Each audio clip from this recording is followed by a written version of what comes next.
YouTube नगरवासियों, स्वागत है आपका अमेजिंग सर यूट्यूब चैनल पर। चलो एक गीत से शुरू करते हैं। जिसका हमें था इंतजार, जिसके लिए था दिल बेकरार, वो घड़ी आ गई आ गई आ गई। ठीक है, तो आज हम आप बात करेंगे कि कल के एग्जाम में आपको क्या नहीं करना है, क्या गलतियां नहीं करनी है। तो चलो शुरू करते हैं। तो सबसे पहले ये समझते हैं कि बच्चे एग्जाम में गलतियां क्या करते हैं। बच्चे एग्जाम में दो गलतियां करते हैं मैन। एक होता है स्पेलिंग मिस्टेक और दूसरा होता है फॉर्मेट मिस्टेक। इसके अलावा ग्रामर मिस्टेक भी बहुत सारे बच्चे करते हैं। तो चलो हम ये सीखते हैं कि हम उनको दोहराने से कैसे बच सकते हैं, यानी spelling mistake, format mistake, grammar mistake कैसे ना करें या क्या करें कि ये हमसे ना हो। तो वो तरीके जानने के लिए चलो वीडियो आगे देखते हैं।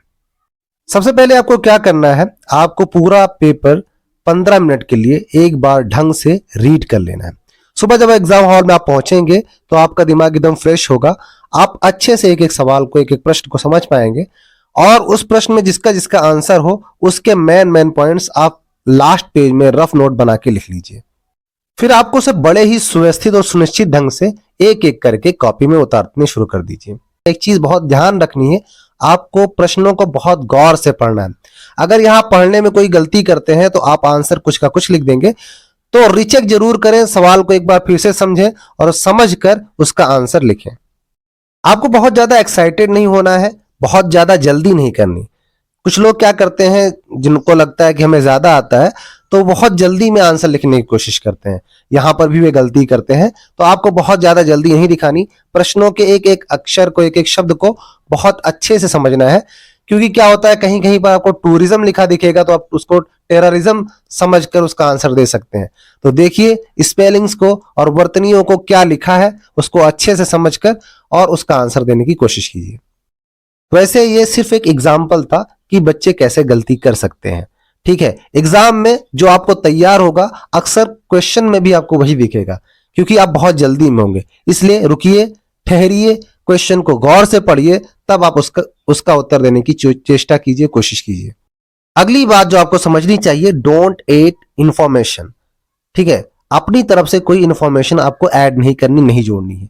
जितना आपको पैसेज में, यानी जो पैराग्राफ आपको मिलेगा, जो गद्यांश या पद्यांश मिलेगा अपठित वाला या पठित वाला, तो उसमें जो बात किताब में लिखी है या जो उस पैराग्राफ में लिखी है आपको वही बात करनी है।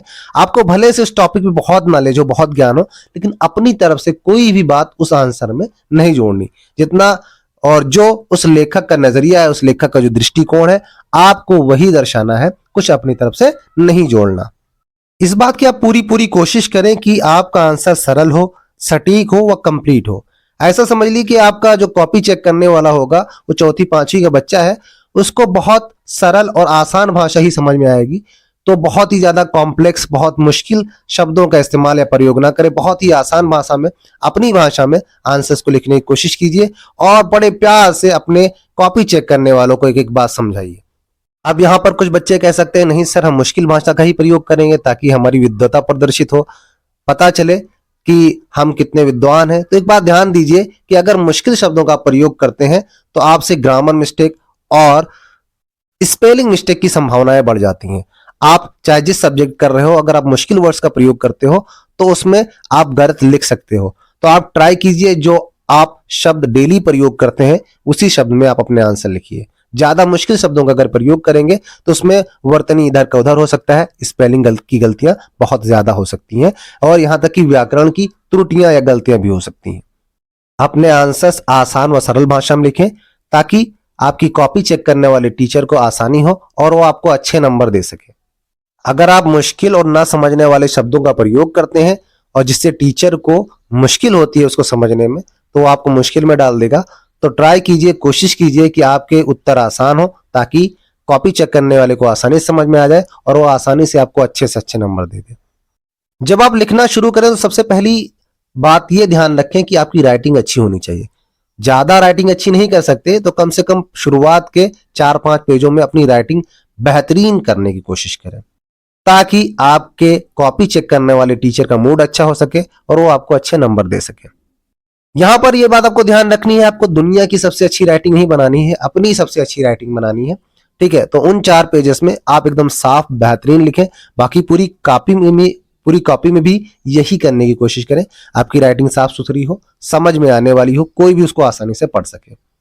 बड़े आंसर्स लिखने के लिए आप फॉर्मेट बना लीजिए, ठीक है, और उसको वेल प्रिपेयर्ड कर लीजिए। फॉर्मेट को क्या कीजिए, आप एक लास्ट पेज में जाइए, वहां पर एक रफ नोट बनाइए, उस पेज को काट दीजिए, उस पर क्रॉस बना दीजिए और उसमें उसकी मैन हेडिंग्स, सब हेडिंग्स और उसके मैन पॉइंट लिख लीजिए। जैसे आप जीवन परिचय लिख रहे हैं, ठीक है, तो उनका जन्म, जन्म स्थान, माता पिता, और साहित्यिक परिचय लिख रहे हैं तो प्रमुख विषय, भाषा, शैली, विधा, रचनाएं, ठीक है, साहित्य में स्थान आदि आप लिख सकते हैं। और उन विषयों के बारे में आपको जो जो पता है उसको मुख्य मुख्य पॉइंट्स में लिख लीजिए। फिर आप क्या कीजिए, उनका वाक्य बना लीजिए और उनको आप फिर बड़ी आसानी से एक सुव्यवस्थित और सुनिश्चित और सुक्रमित ढंग से लिख सकते हैं, जिसका हर एक वाक्य इंटरलिंक्ड होगा, एक दूसरे से कनेक्टेड होगा। ऐसा नहीं लगेगा कि कहीं की बात आपने कहीं पे लिख दी है। जैसे कि कहते हैं भानुमति ने कुंभा जोड़ा, कहीं की ईंटें कहीं का रोड़ा, भानुमति ने कुंभा जोड़ा, कुछ ऐसा नहीं लगेगा। तो आप लोग पहले मैन पॉइंट्स, हेडिंग्स, सब हेडिंग्स एक तरफ लिख लीजिएगा रफ बना के पीछे पेज में, उसको काटना नहीं भूलिएगा और उस पर रफ जरूर लिखने हैं हेडिंग के तौर पर। इस तरह से आपका जो आंसर होगा वेल अरेंज लगेगा, सुव्यवस्थित लगेगा। Don't over right. अगली बात यह है कि आपको ओवर राइटिंग नहीं करनी है। अगर कोई वर्ड एक बार में गलत हो जाए तो हल्का सा उसे काट दीजिए। ये नहीं कि उसे बार बार गोदते रहें, काटते पीटते रहें, उसमें कीड़ा, बीछी, सांप ये सब बना डाले, ठीक है। आपको एक चीज का ध्यान रखना है कि आप कुछ भी उल्टा सीधा नहीं करेंगे कॉपी में, एकदम प्यार से, एकदम साफ सुथरा लिखेंगे, कहीं पे काटा पीटी ज्यादा नहीं करेंगे, ओवर राइट नहीं करेंगे, ठीक है। एक बात और ध्यान रखनी है, कोई भी विवादित बयान नहीं देना। ये थोड़ा सा मुश्किल लग रहा होगा सुनने में, लेकिन अपनी तरफ से जब तक आपसे पूछा ना जाए कोई धार्मिक, राजनीतिक या सामाजिक बयान या विचार ना लिखें, क्योंकि हो सकता है सामने वाला किसी दूसरी पार्टी से हो और आप किसी दूसरी पार्टी के विचार लिख रहे हो, तो उससे उसको गुस्सा आ सकता है। तो आपको पहले ही बताया गया, छोटा सा बच्चा होता है तो छोटे से बच्चे की तरह से समझा बुझा के रखना है, ठीक है, आपने कॉपी चेक करने वाले टीचर को, ताकि आपको पूरे के पूरे नंबर दे सके। एक बार पहले भी बताई, फिर से बता दे रहे हैं कि कठिन शब्दों को आसान शब्द से बदल लीजिए। आपको मुश्किल शब्द, कठिन शब्द नहीं लिखने हैं, ठीक है, ताकि आपके टीचर को आपकी कॉपी को पढ़ने में कोई कठिनाई ना हो। अगर उसे कोई कठिनाई होगी तो वो आपको नंबर कठिनता से देगा या बिल्कुल देगा ही नहीं। तो आपको बहुत आसान शब्द में अपना आंसर लिखना है। लास्ट में एक बात और ध्यान रखो, रीचेक, ये सबसे जरूरी बात है। अपनी कॉपी में आपने जो लिखा है उसको एक बार चेक जरूर कीजिए कि आपने कहीं गलती की है, ठीक है, उसको अच्छे से पढ़ लीजिए और ये चीज आपको, जो आपने गलतियां की होगी उसको सुधारने में मदद करेगा। तो ये चीज का बहुत बहुत ध्यान रखिए कि अपनी कॉपी को आपने जो आंसर लिखे हैं उसको एक बार रिपीट में, उसको एक बार रीचेक जरूर कीजिए, ताकि गलतियों की संभावना को दूर किया जा सके। कई बार ऐसा होता है कि बच्चे कहते हैं हमने आंसर पूरा लिखा था सर लेकिन गलत हो गया। उसमें यही होता है कि बच्चे रीचेक नहीं करते और उनसे कुछ गलत हो जाता है। कभी कभी जैसे मैथ में है, प्लस माइनस गलत हो जाता है या स्पेलिंग मिस्टेक हो जाती है, ग्रामर मिस्टेक हो जाती है। तो एक बार ध्यान से पढ़ लीजिए, क्योंकि हम इंसान हैं, गलती के पुतले हैं, गलतियां हो ही जाती हैं।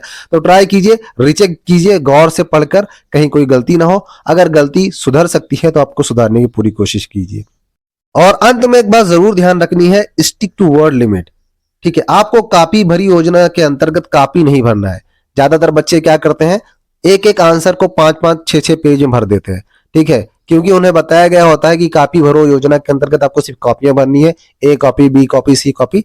तो आपको क्या करना है, कॉपियां नहीं भरनी है, क्योंकि ज्यादातर जो टॉपर्स बच्चों की कॉपी अगर आप देखेंगे तो वो क्या करते हैं, वर्ड लिमिट के अंतर्गत ही आंसर देते हैं। जितना वर्ड लिमिट होता है उतना ही आंसर देते हैं। अगर आप बहुत सारा लिखते हैं तो उसमें बहुत सारी गलतियां होने की संभावना होती है। ग्रामर मिस्टेक भी होती है, फॉर्मेट मिस्टेक भी होती है, स्पेलिंग मिस्टेक भी होती है।